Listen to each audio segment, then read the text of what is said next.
உங்கள் தந்திவன் தொலைக்காட்சியில் தெனாலிராமன் தினமும் மாலை 6 மணிக்கு காண தவறாதீர்கள். ஈரோடு கிழக்கு இடைத்தேர்தலில் காலை முதல் எவ்வளவு வாக்குகள் பதிவாக இருக்கிறது? அங்குள்ள நிலவரம் குறித்து விரிவாக விளக்குங்கள் மேகநாதன்.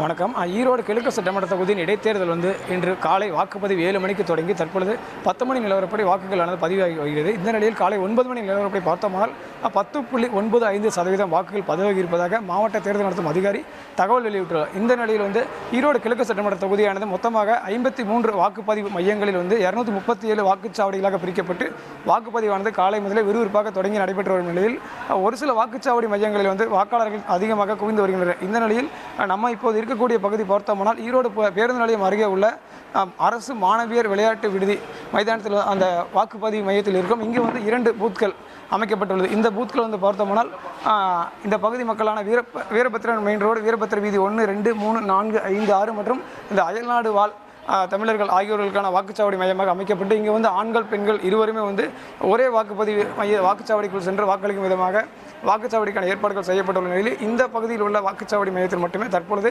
கணிசமான எண்ணிக்கையில் வாக்காளர்கள் வந்த வண்ணம் உள்ளனர். மற்ற வாக்குச்சாவடி மையங்களை பொறுத்தவரை பார்த்தோம்னால் காலை முதலே வரிசைகளில் பார்த்தோம்னால் 100 முதல் 150 வரை வாக்காளர்கள் நின்று வாக்களித்து வரும் நிலையில் இந்த ஈரோடு கிழக்கு சட்டமன்ற தொகுதியில் இந்த வஉசி பார்க் அருகே உள்ள இந்த அரசு மாணவியர் விடுதியில் அமைக்கப்பட்டுள்ள வாக்குச்சாவடி மையத்தில் மற்றும் வாக்காளர்கள் எண்ணிக்கை மிகவும் குறைவான வண்ணத்தில் உள்ளது. தொடர்ந்து 3 மணி நேர நிலவரப்படி இன்றும் அந்த முறையான அறிவிப்பு தேர்தல் நடத்தும் அலுவலர் வெளியிடப்படவில்லை. தற்போது பார்த்தோமானால் நம்ம இருக்கக்கூடிய இந்த வாக்குச்சாவடியில் ரொம்ப குறைந்த எண்ணிக்கையிலேயே வாக்காளர்கள் வந்த வண்ணம் உள்ளனர். உங்கள் தந்திவன் தொலைக்காட்சியில் தெனாலிராமன் தினமும் மாலை 6 மணிக்கு காண தவறாதீர்கள்.